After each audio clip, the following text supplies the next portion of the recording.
Selamat malam. Pada malam ini, tanggal 17 Maret, saya khusus untuk membuat YouTube ini untuk menantikan Forms meeting yang akan dilaksanakan nanti jam 1 malam, agar tahu bagaimanakah yang akan kita hadapi dengan Forms meeting ini, karena Forms meeting yang sekarang ini adalah sangat penting untuk quarterly.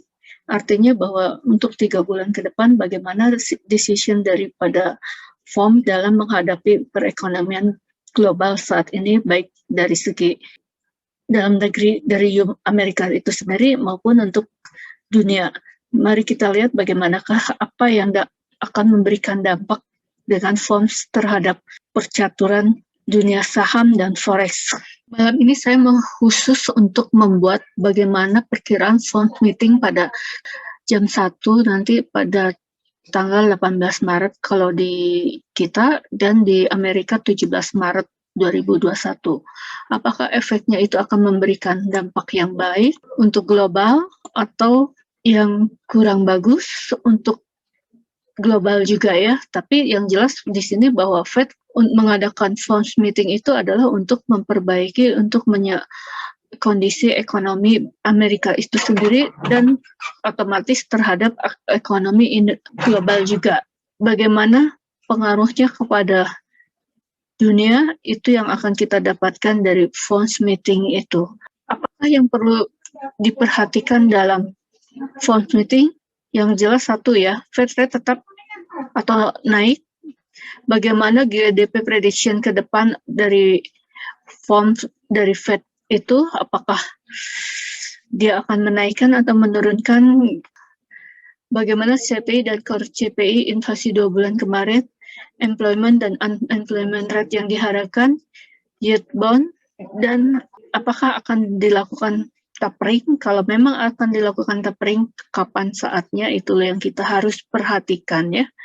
Berikutnya yaitu ini adalah forecast yang saya dapat dari forexlife.com, bahwa forecast untuk nilai median ke depan tahun 2021, 22 dan 23 untuk GDP projectionnya tahun 2021 itu untuk September sekitar 4 ya. Kemudian 2022 3 employment rate 5,5, kemudian PCI inflation 1,8 atau 1,7, dan core PCE inflation 1,8. Nah, di sini bahwa yang penting sekali adalah 3 subjek ini, yaitu GDP, unemployment rate, dan PCI inflation. Yang utamanya adalah core PCI inflation-nya ya. Di sini bagaimanakah perkembangannya ini secara forecast dari Forex Life, bahwa GDP, unemployment, dan inflasi untuk 2001, 2022, dan 23 itu adalah proyeksinya sebegitu. Nah, apakah Fed akan mendekati dengan forecast ini atau tidak? Kita lihat nanti ya.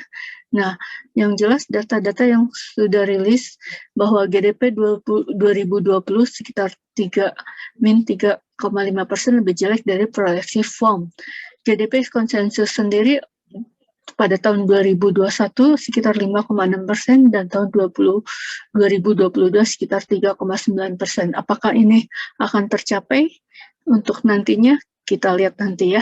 FOM akan menjaga inflasi sekitar 1-2% untuk saat ini dan tidak akan di atas 2% diusahakan. Demikian juga unemployment rate diharapkan tetap di bawah 10%.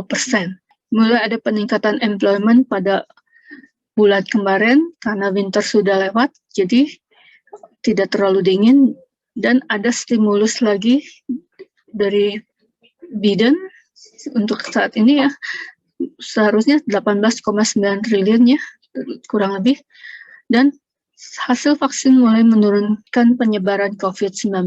Jadi ada sisi negatif, ada sisi positifnya, tapi yang jelas bahwa sisi positif lebih banyak yang timbul saat ini, apalagi setelah vaksin, maka gairah ekonomi akan bangkit dan tumbuh kembali. Itu yang sudah terjadi ya. Dan bagaimana nanti Fed memprediksi ke depan untuk 3 bulan ini atau 1 kuartal ini atau selanjutnya sampai akhir tahun, kita lihat nanti pada FOMC meeting yang pertama pada tahun ini. Kemudian berikutnya, nah di sini yield bond US pada mulai hari ini, data hari ini ya, untuk weekly adalah 1,62 dan saat ini naik lagi di atas 1,62. Jadi kemungkinan yield itu bisa naik lagi sampai 2, resistennya di sini 2 ya. Kemudian targetnya diperkirakan 2,5. Jadi kalau yield bond masih naik berarti dolar pun akan tetap menguat. Itu yang terjadi kalau memang Fed melakukan hal tersebut. Sedangkan di pasaran inginnya Fed mengendalikan yield bond yang sedang sekarang yang tiba-tiba naik kencang ini.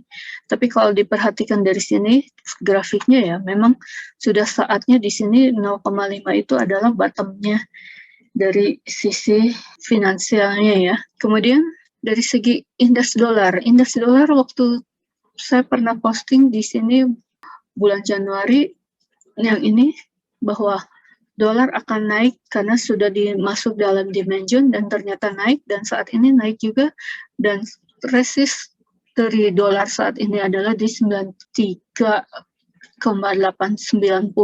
93,890 itulah kira-kira kalau memang indeks dolar akan naik lagi di sekitar situ, tapi kalau dilihat dari sini maka dolar bullish ya.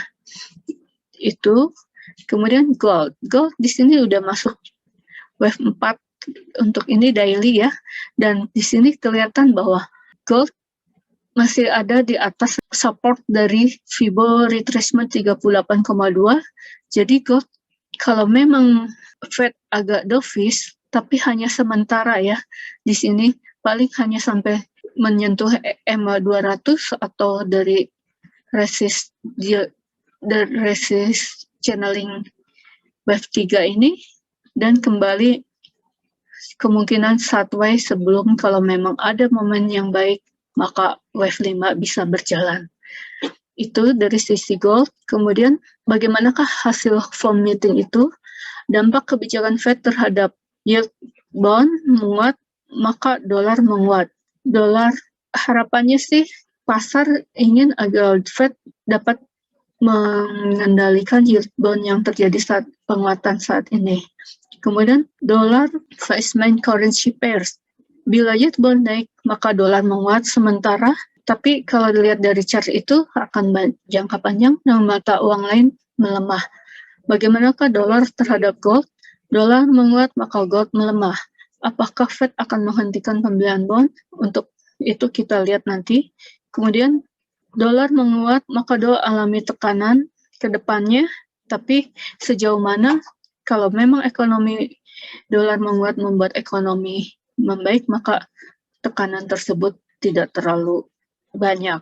IHSG menurun sementara juga kalau Dow mengalami tekanan juga. Saham-saham manakah yang terpengaruh terhadap pergerakan dolar?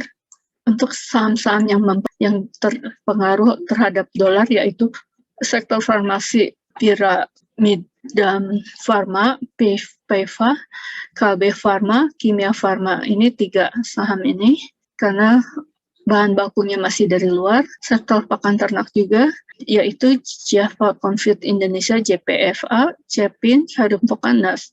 Hari ini kenapa Cepin diganjal di 6.700 ternyata menunggu Fed ya.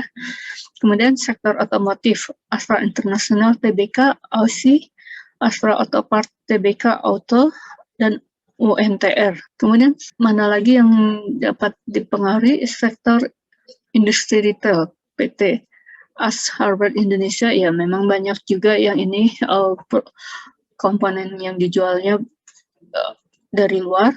Era Jaya Sembada, ya ini handphone dan segalanya. Mitra Adi Perkasa, industri retail. Sektor untuk ke sektor konstruksi, Adikarya, Adi Wijaya Karya, dan Wasdika Karya, di mana bahan bakunya ya itulah semuanya dari import.